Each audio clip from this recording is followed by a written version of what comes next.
계속해서 제주항공 참사의 정확한 원인이 무엇인지 전문가와 함께 짚어보겠습니다. 안영태 극동대 항공운항학과 교수, 설주한 변호사, 강전혜 변호사 함께합니다. 안녕하세요. 국토부가 이번 참사의 주요 요인 중 하나인 콘크리트 둔덕과 관련해서 다시 한번 입장을 밝혔습니다. 목소리 들어보겠습니다. 활주로 종단 안전 구역 내에 어떤 설치할 때 적용되는 여러 가지 규정들이 있습니다. 무안 쪽은 그런 어떤 그 범위 밖에 있었기 때문에 이제 규정들이 적용되지 않고 있다. 90m가 최소 기준, 그러니까 의무 규정이라고 보고요. 공고 기준은 240m까지 가고 있습니다. 그런데 우리 국내 공항 같은 경우는 240m에는 안 되는 공항들이 한 서너 개 공항이 있습니다. 그러니까 국토부 입장을 정리를 해보면 무안공항 로컬라이저가 종단 안전구역 범위 밖에 있기 때문에 규정상 문제가 될 게 없다 이겁니다. 교수님 어떻게 들으셨습니까? 여러 가지 해석의 방법이 있겠는데 이러한 기준들은 국제민간항공기구 부속서 14에 공항에서 볼륨 3에 이러한 규정들이 정확하게 나와 있습니다. 그리고 또한 우리나라 항공시설법에서도 네. 이게 언급되어 있기 때문에 예. 상호 비교를 하고 차이가 있으면은 저희는 국제민간항공기구에 보고하도록 되어 있습니다. 그렇기 때문에 그러한 차이점의 원인이 무엇인지 또 그것에 대한 어떤 대책이 무엇인지는 추후 좀 더 면밀하게 조사해 봐야 될 것 같습니다. 네, 콘크리트 둔덕의 높이도 좀 살펴보도록 하겠습니다. 2m 높이로 솟아 있었습니다. 높이가 이렇게 만들어진 것도 참사를 키운 원인이 될 수 있나요? 어느 정도는 분명히 그 참사에 그 영향을 미쳤다고 볼 수 있습니다. 그렇지만 그러한 둔덕이 만들어진 보다 근본적인 이유를 저희가 좀 살펴볼 이유가 있습니다. 왜냐하면은 지형적으로 거기는 내려가는 그런 것이기 때문에 안테나는 활주로 표면과 높이 동등한 높이 이상으로 설치가 돼야 제 기능을 발휘할 수 있기 때문에 그것이 그쪽은 이 무안 같은 경우에는 활주로 한쪽 끝이 약 15.5m고 반대편은 10m입니다.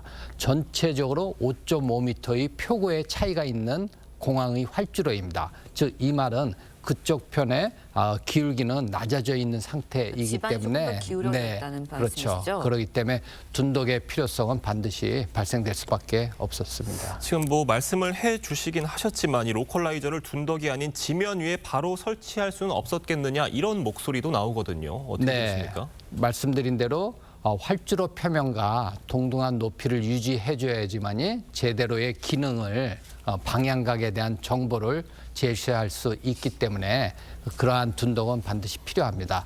다만 많은 이슈가 되는 그 둔덕이 프렌저빌리티라는 파괴성과 어떠한 연관이 되느냐 이것 또한 국제민간항공기구의 다큐멘트 9517에 명확한 기준이 있습니다. 그 파괴성에 대한. 그래서 그것에 대해서는 추후 공항 시설자와 항행안전시설의 직접적인 참여자 간의 그러한 어떤 조사와 그러한 비교가 이루어져야 되지 않을까 생각됩니다. 네, 일단 뭐 국토부에서는 콘크리트 둔덕과 관련해서 규정을 위반했다 이런 지적이 계속해서 나오고 있는데 관련 규정들은 어떤 게 좀 적시가 되어 있는 건가요?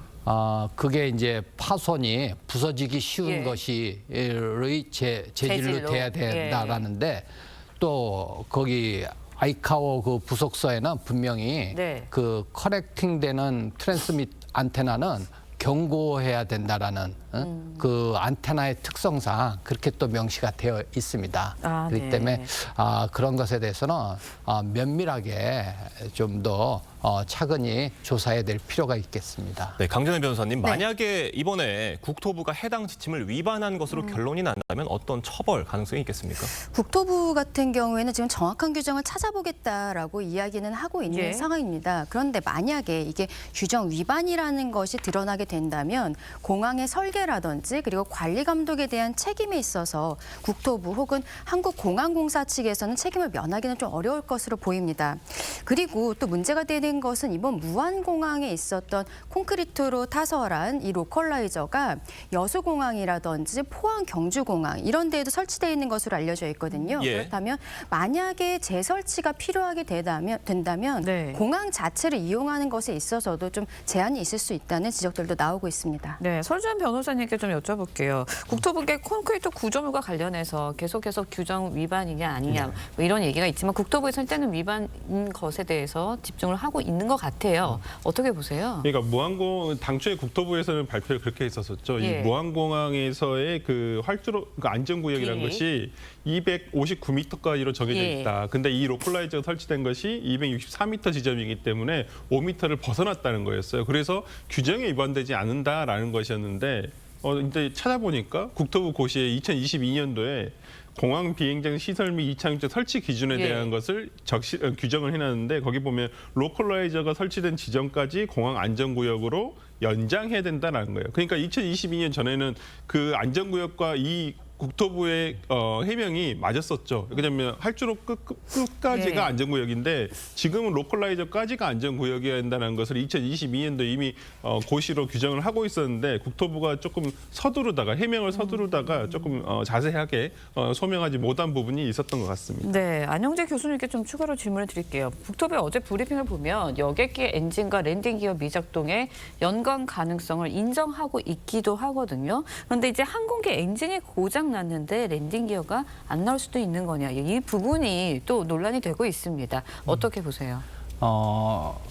아마 이제 그러니까 착륙 장치, 랜딩 예. 기어 자체만의 문제는 아니었다고 볼 수 있습니다. 그렇지만 한쪽 엔진이 작동이 안 될 경우에는 착륙 장치는 정상적으로 작동될 수가 있는데 양쪽 엔진에 심각한 문제가 발생됐을 경우에 즉 엔진이 정지될 정도의 추력이 손실됐을 경우에는 연관되어 있는 유압계통, 네. 하이드롤릭 시스템이 둘 다 작동이 안 되면은 저희가 많이 지금 보도상에서도 나와 있듯이 수동이라고 표현하는 얼터네이트 랜딩 기어 익스텐션을 사용해서 할 수가 있기 때문에 양쪽 엔진에 문제가 발생됐을 경우에는 이 유압을 통한 착륙 장치의 작동은 안 됩니다. 네. 지금 그 2명의 기장분들이 예. 타고 계셨었는데 이 랜딩 기어를 수동으로도 내리지 못한 이유에 대해서는 여전히 의문이 풀리지 않고 있는 것 같아요. 어떻게 보십니까? 그만큼 먼저 전제적으로 말씀을 드린다면은 예. 모든 운항 승무원들은 비상을 대비해서 저희가 말하는 수동, 즉 얼터네이트 그 예. 장치를 연습하는 훈련을 네. 정기적으로 모든 조종사들이 하고 있습니다. 예. 그렇기 때문에 그것을 몰라서 못했다는 표현은 절대 안 됩니다. 예. 다만 그 정도로 이게 이제 당기게 되면은 약 30초의 시간이 소요됩니다. 예. 그래야지만이 이게 이제 자동적으로 레치가 풀려서 중력 작용에 의해서 랜딩 기어가 내려가는데 그러한 시간을 기다릴 수조차 없는 매우 긴박한 상태라고 충분히 유추할 수 네, 있겠습니다. 추가로 질문 하나만 더 드릴게요. 네. 그렇다 보니까 비행기 예. 안에서의 전기 셧다운에 대해서도 네. 의심이 좀 의혹이 되고 있다라는 이야기를 나오고 있거든요. 거기에 대해서는 어떻게 보세요? 정기적 셧다운이요? 예, 그러니까 안에 이제 예. 전기가 아예 안 들어왔다. 이래서 이렇게 다 운항을 할 수 없는 급박한 상황이어서 급하게 이렇게 착륙을 시도하게 된 거다. 이런 이야기들도 있는데 어떻게 보세요, 그건? 그러한 이유도 충분히 반영이 될 수 있지만 보다 근본적인 것은 항공기에는 운항에 필요한 기본적 에너지인 고도라는 위치 에너지와 속도라는 운동 에너지가 복행을 통해서 급격하게 손실이 되기 때문에 예. 남은 얼마 안 된 그러한 에너지를 활용해서 안전한 착륙을 시도했다고 볼 수 있습니다. 네, 지금 저희가 다음 소식도 짚어보도록 하겠습니다. 이번 참사와 관련해서 저비용 항공사의 항공 안전에 대한 우려 커지고 있습니다. 이 제주항공이 작년에 엔진과 부품 구입비를 전년도에 비해서 줄인 것으로 확인됐다는 보도가 나왔어요. 네, 맞습니다. 항공안전투자공시라는 데가 있는데요. 네. 제주항공 같은 경우에는 2024년에는 5,900억 원, 그런데 이게 2023년에는 4,900억 원 정도였기 때문에 수치상으로는 안전에 1,000억 원 정도를 더 추가적으로 투입한 것으로 보입니다. 그런데 여기에서 항공기 교체 비용이 너무 컸어요. 항공기 네. 교체 예. 비용이 2023년에는 한 780억 원 정도였는데 2024년에는 3,000억 원이 항공기 교체 비용입니다. 그렇기 때문에 나머지 안전에 대한 투자가 줄어든 것으로 지금 밝혀지고 있는데요. 엔진 부품비가 1,300억 원을 줄였고 그리고 정비 시설비도 44억 원에서 38억 원으로 줄인 부분 그리고 그 정비를 위해서 교육을 시켜야 되는데 예. 교육 훈련비 같은 경우에도 49억 원에서 46억 원으로 각각 줄인 것으로 드러나고 있습니다. 네, 설주환 변호사님, 지금 네. 저비용 항공사 정비사 비율이요. 대형 항공사의 네. 38% 정도에 불과한 것으로 나타났는데 이렇다 보니까 저비용 항공사들의 안전사고가 잇따르는 게 이런 이유 때문인 거 아니냐 이런 지적이에요. 그러니까 2023년도에 국적기 기준으로 했었을 때 국제선을 이용한 어떤 이용객이 예. 4,700만 명 정도가 되는데요.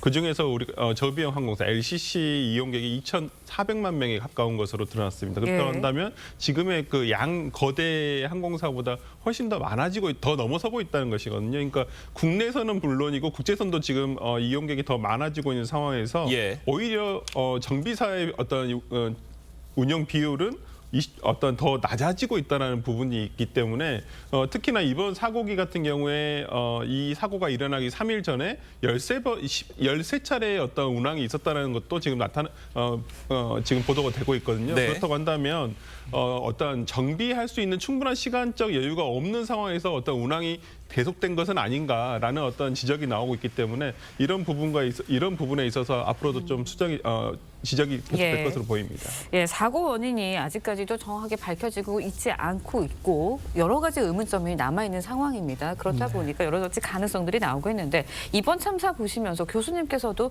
하실 말씀이 있을 것 같아요.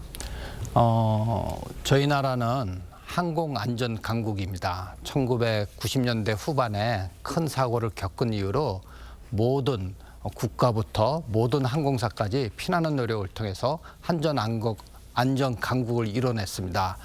그럼에도 이러한 사고가 났다는 것은 너무 안타까운 현실이지만 그것을 반증하는 것은 저희가 또한 아이카오의 국제민간항공기구의 이사국으로서 4연임 선임이 됐습니다. 이 정도로 국제적으로 우리의 안전에 대한 신뢰도가 입증이 되고 있는 나라로서 다시 빨리 하루라도 빨리 그 지위를 그 위치를 찾기를 바라면서 예. 끝으로 한 말씀만 더 드리고 싶다면은 끝까지 탑승객 모두의 안전과 생명을 위해서 노력한 객실 및 운항 승무원의 헌신에 다시 한번 머리 숙입니다. 네. 네, 모쪼록 사고 수습이 조속하고 충분하게 이루어졌으면 하는 바람입니다. 오늘 말씀은 여기까지 듣겠습니다. 감사합니다. 고맙습니다.